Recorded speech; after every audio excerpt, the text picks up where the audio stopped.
أحمده ونصلي على رسوله الكريم أما بعد أعوذ بالله من الشيطان الرجيم بسم الله الرحمن الرحیم. عزیز طلباء السلام علیکم. امید ہے آپ سب خیریت سے ہوں گے. جس طرح آپ سب کے علم میں ہے کہ ہم نے جو باب شروع کیا تھا اسلامیات کا 5ویں جماعت کا، تو اس میں جو پہلا باب تھا وہ تھا باب اول القرآن الکریم. تو اس کو ہم نے 3 حصوں میں تقسیم کیا ہوا تھا، تو 2 حصے ہم نے اس میں پڑھ لیے ہیں. آج تیسرا اور آخری حصہ باب اول القرآن الکریم کا ہم پڑھیں گے. تو جو 2 پہلے حصے تھے اس میں آیت الکرسی، سورۃ الفلق، سورۃ الناس، سورۃ الفاتحہ اور درود ابراہیمی. تو اس حوالے سے آپ لوگوں کو بتایا گیا تھا. آج کا جو سبق ہے وہ اس باب کا آخری حصہ ہے جو مشتمل ہے نماز میں درود پاک کے بعد پڑھنے کی دعا. تیسرا اس میں جو ہے وہ نماز کے بعد پڑھی جانے والی دعا ہے. چوتھے نمبر پر وتر نماز میں پڑھی جانے والی دعا جس کو دعائے قنوت کہتے ہیں، اس کا طریقہ بھی ہم سیکھ لیں گے. اور آخری جو اس سبق میں ہے وہ حصہ جو 6 کلمے ہے اسلام کی بنیادی 6 کلمات، اور اس میں سے جو آخری کلمہ ہے وہ ہے رد کفر. تو اس کے حوالے سے ہم تھوڑا بہت اس کی تفصیل اور تشریح کریں گے. تو جو پہلا ہے وہ ہے نماز میں درود پاک کے بعد پڑھنے کی دعا. تو آپ کو سماعت فرما لیں.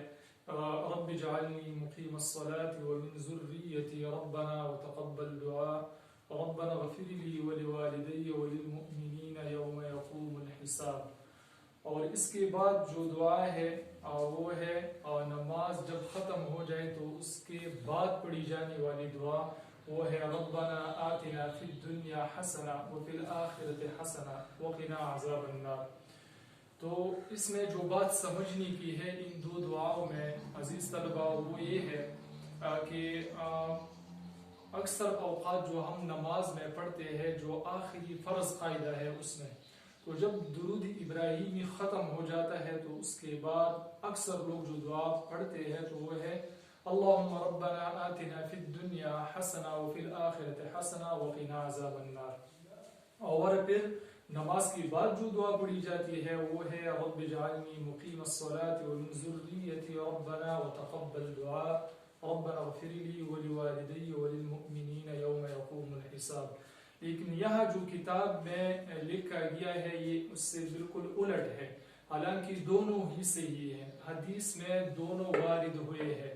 مطلب کیا ہے؟ مطلب یہ ہے کہ جب ہم درود ابراہیمی کو ختم کرتے ہیں آخری قاعدے میں تو اس میں ہم یہ دعا بھی پڑھ سکتے ہیں رب اجعلنی مقیم الصلاة، اور یہ دعا بھی ہم پڑھ سکتے ہیں اللہم ربنا آتنا فی الدنیا حسنہ وفی الآخرۃ حسنہ وقنا عذاب النار. مطلب اس کا یہ ہے عزیز طلباء کہ جو دعائیں احادیث میں وارد ہوئے ہیں تو یہ ضروری نہیں ہے کہ ہم کسی ایک دعا کو مخصوص کر لیں اور درود کے بعد ہم اس کو پڑھ لیں. تو جتنی بھی دعائیں ہیں ہم کثرت کے ساتھ وہ آخری قاعدے میں ہم پڑھ سکتے ہیں. تو یہ دونوں دعائیں جو ہے رب اجعلنی مقیم الصلاة یا ربنا آتنا فی الدنیا، آپ اس کو نماز کے اندر بھی پڑھ سکتے ہیں اور جب نماز ختم ہو جائے تو اس کے بعد بھی آپ پڑھ سکتے ہیں. اس میں کوئی جو ہے کنفیوژن اس میں نہیں ہے، دونوں صحیح ہے اس میں. اچھا، اس کے بعد جو سیکنڈ لاسٹ ہمارا ہے اس سبق میں وہ ہے وتر نماز میں پڑھی جانے والی دعا. اور آپ سب لوگوں کے علم میں ہے کہ اس دعا کا نام جو ہے وہ دعائے قنوت ہے. اچھا، مختصر طور پر بیٹا میں آپ کو یہ وتر کا جو طریقہ ہے میں آپ کو بتا دیتا ہوں کہ جب ہم عشاء کی نماز پڑھتے ہیں تو ٹوٹل رکعت سنت کے ساتھ ملا کر وہ 9 رکعت اس کی تعداد بنتی ہے. اس میں شروع کی 4 فرائض ہے، پھر اس کے بعد 2 ہم سنتیں پڑھتے ہیں، اور آخری جو حصہ ہے عشاء کی نماز کی وہ وتر پر مشتمل ہے. اور یہ 3 رکعات پر مشتمل جو ہے نماز ہے، اور یہ وتر نماز جو ہے یہ واجب نماز ہے. تو اس کا طریقہ کیا ہے؟ اس کا طریقہ یہ ہے کہ جس طریقے سے ہم عام نماز پڑھتے ہیں جب 2 رکعت ختم ہو جاتے ہیں تو اس میں ہم تیسری رکعت کے لیے کھڑے ہو جاتے ہیں. تو جب ہم تیسری رکعت کے لیے کھڑے ہو جاتے ہیں تو تیسری رکعت میں ہم بھی پہلے 2 رکعتوں کی طرح کیا کریں گے، اس میں سورہ فاتحہ بھی پڑھیں گے اور سورت بھی پڑھیں گے. لیکن فرق تیسری رکعت میں یہ ہے کہ جب ہم تیسری رکعت کے لیے قاعدے سے اٹھ جاتے ہیں تیسری رکعت کے لیے، تو پھر ہم اس میں سورہ فاتحہ اور سورت کو ملانے کے بعد ہم پھر کیا کریں گے، جب سورت ختم ہو جائے تو ہم دونوں ہاتھوں کو کانوں کے لو تک اٹھاتے ہیں. ٹھیک ہے، تو پھر اس کے بعد ہم ناک کے نیچے ہاتھ باندھ دیتے ہیں اور دعائے قنوت یہ دعا ہم پڑھتے ہیں. اب وہ دعا کون سی ہے؟ وہ دعا ہے اللهم إنا نستعينك ونستغفرك ونؤمن بك ونتوكل عليك ونثني عليك الخير ونشكرك ولا نكفرك ونخلع ونترك من يفجرك اللهم إياك نعبد ولك نصلي ونسجد وإليك نسعى ونحفد ونرجو رحمتك ونخشى عذابك إن عذابك بالكفار ملحق. تو یہ پھر اس کے بعد جب یہ دعا ختم ہو جائے تو ہم تیسری رکعت میں جو رکوع ہے اس کے لیے ہم جھک جاتے ہیں، اور پھر اس کے بعد جو ہے وہ آخری قاعدہ ہوتا ہے، اس لیے کہ یہ جو نماز ہے وتر نماز 3 رکعتوں پر مشتمل نماز ہے.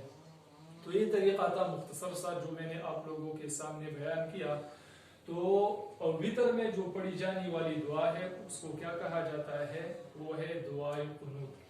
اب جو آخری حصہ ہے اس سبق کا جو مشتمل ہے، شروع میں نے آپ کو بتایا تھا کہ اسلام کی جو 6 بنیادی کلمات ہیں جس کو ہم 6 کلمات کہتے ہیں، تو اس میں سے جو آخری کلمہ ہے وہ ہے رد کفر. مطلب کیا ہے اس کا کہ اس میں کفر پر رد ہوا ہے. شروع میں توحید کا بیان ہے اس میں، اور ہر قسم کی جو شرور ہے اس سے پناہ مانگی گئی ہے. خصوصاً جو پہلا ہے اللہ تعالیٰ کے ساتھ شرک، تو اس میں بیزاری کا اعلان بندہ کرتا ہے. اگر آپ اس الفاظ پر غور کر لیں اور پھر اس کے ترجمے پر غور کر لیں تو آپ کو سمجھ میں آ جائے گا کہ پہلے آپ اس کے جو الفاظ ہیں وہ آپ سماعت فرما لیں. چھٹے کلمے کا نام کیا ہے؟ وہ رد کفر ہے. تو الفاظ اس کے ہے اللہم انی اعوذ بک من ان اشرک بک شیئا وانا اعلم به واستغفرک لما لا اعلم به تبت عنه وتبرأت من الكفر والشرك والكذب والغيبة والبدعة والنميمة والفواحش والبهتان والمعاصي كلها وأسلمت وأقول لا إله إلا الله محمد رسول الله. مطلب یہ کہ اس کلمے میں اللہ تعالیٰ کی طرف سے سراسر اس میں توحید کا بیان ہے، اللہ تعالیٰ کی وحدانیت کا بیان ہے، اللہ تعالیٰ کو ایک ماننے کا بیان ہے، اور شرک اور کفر اور اس کے ساتھ ساتھ بدعت اور جو بہتان تراشی جس کو کہا جاتا ہے وہ، اور اس کے ساتھ ساتھ جو ہر قسم کی گناہ ہے اس میں بیزاری کا اعلان بندہ کرتا ہے.